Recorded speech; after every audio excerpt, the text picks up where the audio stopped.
Hello दोस्तों, कैसे हैं आप सब। आज की हमारी कहानी है ससुराल को सबक। मानसी और रजत की शादी को 3 वर्ष हो चुके थे, लेकिन फिर भी रजत और उसके घर वाले आज तक मानसी को अपना नहीं पाए थे। रजत की माँ हमेशा रजत के कान भरती रहती थी और बोलती थी, तेरी पत्नी एक बाहरी औरत है जो सिर्फ घर के कामों के लिए ब्याह कर लाई गई है और उसका घर में कोई हक नहीं बनता है। अपनी माँ के बहकावे में आकर रजत मानसी के साथ नौकरों से भी बदतर व्यवहार करता था। यहाँ तक कि शादी के 3 साल बीत जाने के बाद भी रजत और मानसी अभी तक माँ बाप नहीं बने थे, क्योंकि रजत की माँ ने रजत को सिखा रखा था, मानसी औलाद हो जाने के बाद औलाद के नाम पर तुझे ब्लैकमेल करके अपने परिवार से दूर कर देगी और तू अपनी पत्नी और बच्चों का होकर रह जाएगा और अपनी माँ और बाकी परिवार को भूल जाएगा। इससे अच्छा जितनी देर से हो उतनी देर से औलाद पैदा कर। मानसी रजत के घर में रहती तो थी, पर एक नौकरानी की तरह, जिसके कोई हक नहीं थे। उसके ना ही रजत उसे पत्नी का सम्मान देता था। बेचारी मानसी की किस्मत खराब हो चुकी थी। मानसी के पास रोने के अलावा कुछ ना बचा था। मानसी ज्यादा पढ़ी लिखी भी नहीं थी। वह मायके में जाकर भी नहीं रह सकती थी, क्योंकि शादीशुदा बेटी का मायके में रहना आसान नहीं होता, क्योंकि मायके में एक कुंवारी बहन और एक भाई था। मानसी के मायके वाले भी मानसी को लेकर दुखी रहते थे, क्योंकि उन्होंने जल्दी जल्दी में मानसी की शादी कर दी और जो पैसे उन्होंने मानसी की शादी में खर्च किए, काश उन पैसों से उन्होंने मानसी को पढ़ाया होता और उसे अपने पैरों पर खड़ा कर दिया होता, तो आज मानसी की जिंदगी इतनी खराब नहीं होती। इस शादी से तो मानसी को कुछ भी नहीं मिला था। ससुराल में उसे नौकर से भी अधिक कुछ नहीं समझा जाता था, पर सब मजबूर थे, कोई कुछ नहीं कर पा रहा था। मानसी का पति बहुत ही अच्छा खासा कमाता था और उसकी कमाई का 1 रुपया भी मानसी के ऊपर खर्च नहीं हो सकता था। पत्नी होते हुए भी वह बेचारी थी और एक एक रुपए के लिए उसे पति के आगे हाथ पसारने पड़ते थे, जो कि उसे दुत्कार के साथ मिलते थे। दिन भर नौकरों की तरह काम करती और गालियां खाती और 2 रोटी भी उसके ऊपर एहसान करके दी जाती थी। साथ ही साथ बीच बीच में उसे मायके भी भेज दिया जाता था, कुछ न कुछ डिमांड के साथ। मानसी के मायके वाले बहुत पछताते थे मानसी की हालत देखकर और मानसी से बोलते थे, यह सब हमारी गलती के कारण हुआ। काश हमने तुम्हारी शादी करने से पहले ठीक से जांच पड़ताल की होती, या फिर तुम्हें पढ़ाया होता और अपने पैरों पर खड़ा किया होता। तो मानसी बोलती है, इसमें किसी की कोई गलती नहीं है। जो मेरे नसीब में था वह हो गया। आप लोगों ने तो सब कुछ अच्छा सोच कर ही किया था। अब मेरे नसीब में ही बुरा लिखा था, तो कर क्या सकते हैं। जो जैसा चल रहा है चलने देते हैं। मानसी की एक कुंवारी ननद भी थी, जिसका नाम काम्या था। काम्या बहुत ही बदतमीज थी और मानसी को कुछ भी नहीं समझती थी। बात बात पर मानसी से लड़ती रहती थी और उसे सबसे ज्यादा वही परेशान करती थी, जिसकी वजह से मानसी उससे बहुत नफरत करती थी और उसकी माँ और भाई ने उसे और भी ज्यादा सिर पर चढ़ा रखा था और मानसी को कुछ भी नहीं समझती थी। मानसी की ननद काम्या का मुख्य काम रजत को दिन भर मानसी के बारे में उल्टी सीधी बातें बोलकर मानसी के खिलाफ भड़काना होता था। दोनों माँ बेटी रजत को अपने कब्जे में रखे हुए थी और मानसी से दूर कर रखा था, कि कहीं रजत मानसी के करीब ना हो जाए और हमारी पकड़ ढीली ना हो जाए। माँ की नजर में उसकी बेटी काम्या दुनिया की सबसे अच्छी बेटी थी, जिसे उसने पूरी तरह से बदतमीज बना रखा था, ताकि ससुराल में कभी उसको कोई ऊपर हावी ना हो सके। कुल मिलाकर रजत, काम्या और उसकी माँ सब के सब बहुत ही ज्यादा बदतमीज किस्म के प्राणी थे। उनका मानना था कि हम लोग हमारे परिवार जैसे बेवकूफ नहीं हैं कि अपने घर की बेटी को कहीं भी ब्याह देंगे। काम्या की शादी करने से पहले हम 100 बार जांच पड़ताल करेंगे और ऐसे घर में ही काम्या की शादी करेंगे जहां हमारी बहन बेटी राज करेगी, ना कि तुम्हारी जैसे नौकरों की जिंदगी जिएगी। मानसी को यह सब सुनकर बहुत दुख होता और काम्या यह सब सुनकर और चौड़ी हो जाती और सोचती, वह कितनी नसीब वाली है कि उसे इतने अच्छे माँ और भाई मिले हैं। और मानसी से बोलती, देख लो तुम्हारे और मेरे नसीब में कितना फर्क है। काम्या अपने घर वालों के साथ के कारण दिन ब दिन बिगड़ती जा रही थी, जो कि रजत और उसकी माँ को बिल्कुल भी नहीं दिख रहा था। लेकिन मानसी को साफ साफ दिख रहा था। लेकिन मानसी को पता था अगर वह कुछ भी बोलेगी तो उसे ही गलत ठहराया जाएगा। काम्या का मन अब पढ़ाई लिखाई में कम लगता था और यारी दोस्ती में ज्यादा लगता था। काम्या के सारे दोस्त बहुत ही निकम्मे और बदतमीज थे, जिन्हें पढ़ाई लिखाई से कोई लेना देना नहीं था और दिन भर आवारागर्दी में रहते। और काम्या भी धीरे धीरे उनकी तरह हो गई।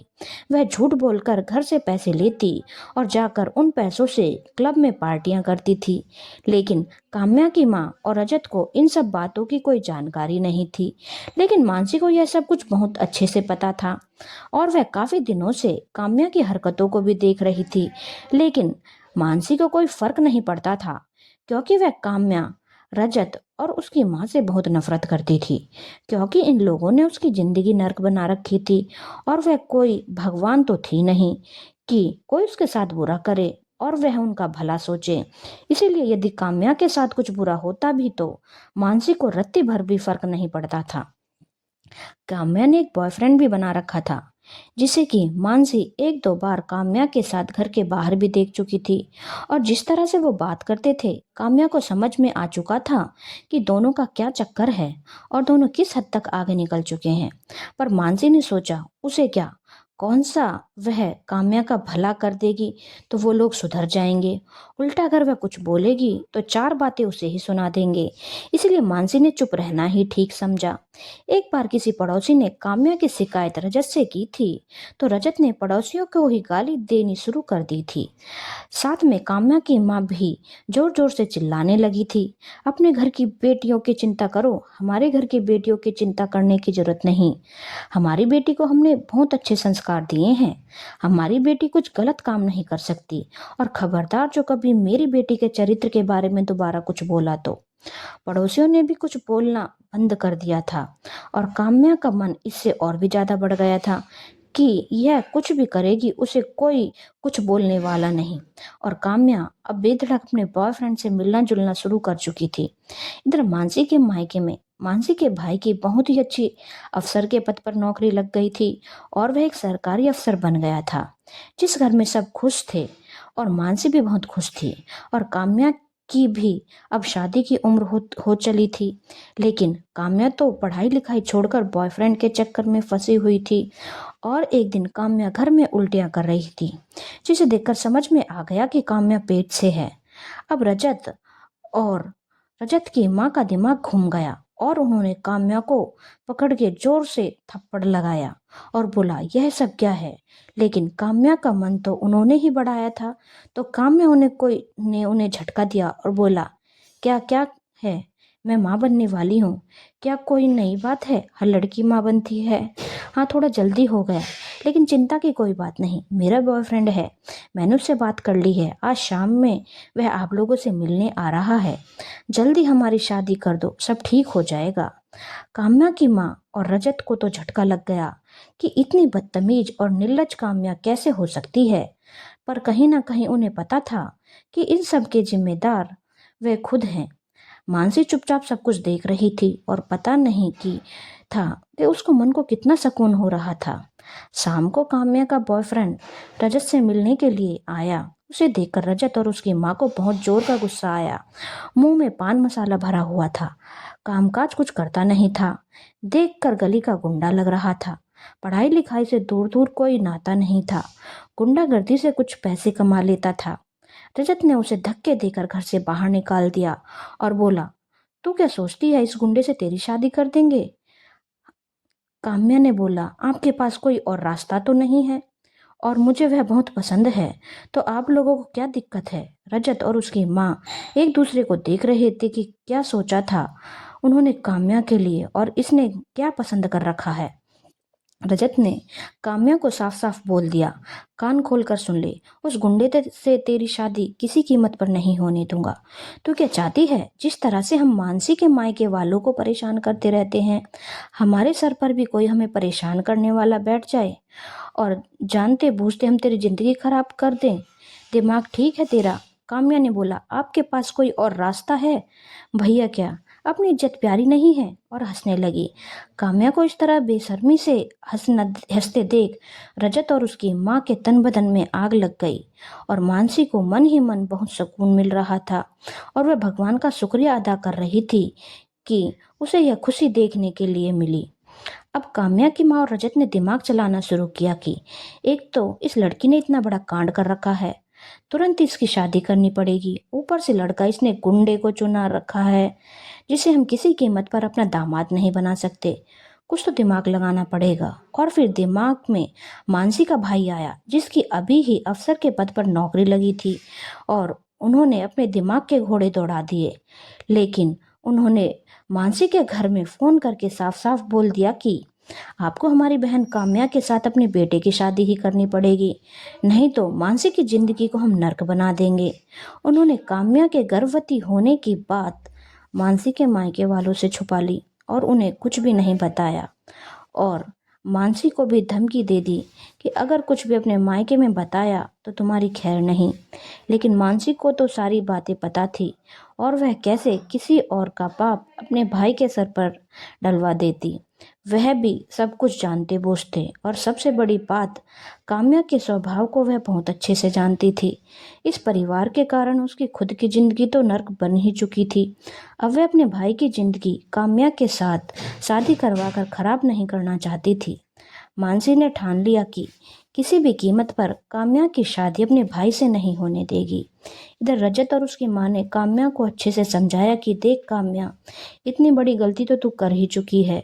शादी से पहले तू माँ बनने वाली है, ऊपर से जिस लड़के को तूने पसंद किया है वह एक गली का गुंडा है, तुझे क्या खुशी दे सकेगा। मानसी का भाई बहुत बड़ी अफसर की पोस्ट पर नौकरी करता है, उसे शादी करके तू ऐश की जिंदगी जिएगी। और क्योंकि मानसी इस घर में है, तो वह लोग अगर कल को जान भी जाएंगे कि यह उनकी औलाद नहीं, फिर वे तुझे कुछ नहीं बोलेंगे, क्योंकि उन्हें पता होगा कि अगर उन्होंने तुझे कुछ भी किया तो उसका खामियाजा मानसी भुगतेगी। बहुत कुछ सोच समझकर फैसला काम्या ने लिया। काम्या अपने भाई और माँ की तरह शातिर तो थी ही, उनकी बातें उसे जल्दी समझ में आ गई, और वह मानसी के भाई से शादी करने के लिए तैयार हो गई। मानसी के मायके में सबको पता था कि उसके ससुराल वाले कैसे हैं, इसीलिए उन्होंने शादी के लिए हाँ कर दी थी, सिर्फ अपनी बेटी की खुशी के लिए। मानसी का भाई अपनी बहन के लिए कुर्बान होने को तैयार था, लेकिन मानसी अपने भाई को यह कुर्बानी नहीं देने देगी। उसने सोच लिया था, चाहे कुछ भी हो, उसे अपनी जान भी देनी पड़े, फिर भी वह काम्या की शादी अपने भाई से किसी कीमत पर नहीं होने देगी, नहीं तो उसकी भाई की जिंदगी बर्बाद है, यह बात तो तय है। इसलिए मानसी अपना बैग पैक करने लगी। जैसे ही मानसी हॉल में गई, सासू माँ चिल्लाई, कहाँ जा रही है महारानी, चल चाय बना मेरे लिए। मानसी निडर होकर बोली, सासू माँ, मैं ये घर छोड़कर जा रही हूँ, मेरी जिंदगी तो बर्बाद हो ही चुकी है, लेकिन अब मैं मेरे भाई और परिवार की जिंदगी खराब नहीं होने दूंगी। काम्या जैसी बदतमीज लड़की से अपने भाई की शादी करवा के जैसे ही रजत ने मानसी के मुंह से यह बात सुनी, उसने आव देखा न ताव मानसी पर हाथ उठा दिया। मानसी का सर पास रखे डाइनिंग टेबल से टकरा गया और सर से खून बहने लगा। लेकिन तभी मानसी के पिता और भाई पुलिस लेकर आ गए। उन्होंने मानसी को संभाला और पुलिस स्टेशन में रजत और उसकी मां के खिलाफ एफआईआर कर दी और कोर्ट में तलाक के लिए अर्जी डाल दी, और जल्दी ही मानसी को तलाक मिल गया। इस तरह मानसी ने अपने परिवार को बचा लिया और खुद भी उस नर्क से आज़ाद हो गई। धन्यवाद दोस्तों। अगर आपको कहानी अच्छी लगी हो तो चैनल को लाइक, शेयर और सब्सक्राइब करना ना भूलें।